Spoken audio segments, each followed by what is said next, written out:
The air in the training yard was thick with dust and arrogance. 5 young military trainees leaned against the rail, their voices sharp with mockery.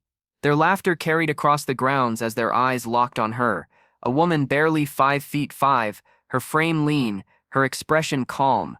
They called her weak. They called her unfit. One of them sneered loud enough for everyone to hear. She doesn't belong here. She'd fold in a second. But what happened next silenced them all. Before I tell you what happened next, tell me in the comments where you're watching from. I love knowing who's listening. She had heard words like that before, echoes from a past filled with underestimation. But inside her chest, something stirred, not anger, not fear, but a quiet resolve. She remembered long nights of training, the ache in her muscles, the doubt that whispered she'd never last.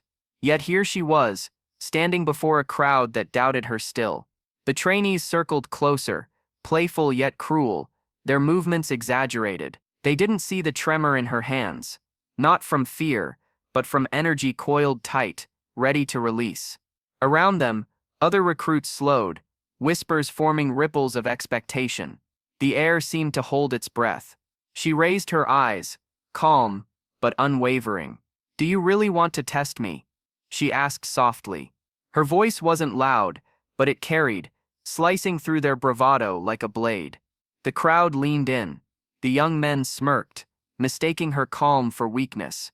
Then in a single motion, everything shifted. Her body became a blur of precision. One step, a pivot, and the first trainee fell with a thud, stunned by the speed of her strike. Gasps erupted. The crowd jolted alive. Before the others could recover, she flowed like water, each movement deliberate, each strike landing with frightening accuracy. Dust rose around them, boots scraping, grunts cut short. In seconds, 4 more were on the ground, their arrogance replaced by disbelief, their eyes wide with the reality of what they had just witnessed. The silence that followed was heavier than any insult. Even she could feel her heart hammering, not from exertion, but from the moral weight pressing in. She hadn't wanted this. She hadn't wanted to prove herself through humiliation. She only wanted respect, the kind that wasn't taken by force but earned through dignity.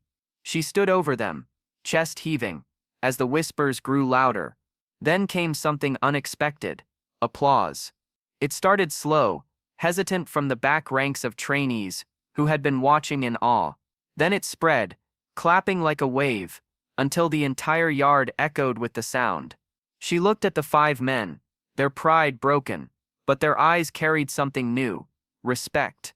One of them, the same who had mocked her first, struggled to his feet. He didn't offer more words of insult. He simply stood straighter, and with a nod, acknowledged what they all now knew. And in that moment, she felt the conflict ease within her. She had won, not just with skill, but with restraint. She extended a hand to the fallen, pulling one of them up. A hush fell again, as if the crowd understood the deeper truth. Strength was not in dominance, but in the grace that followed victory. Because courage isn't measured by the blows you can land, it's measured by the dignity you choose when you stand above others. And that's the lesson the dust carried away that day.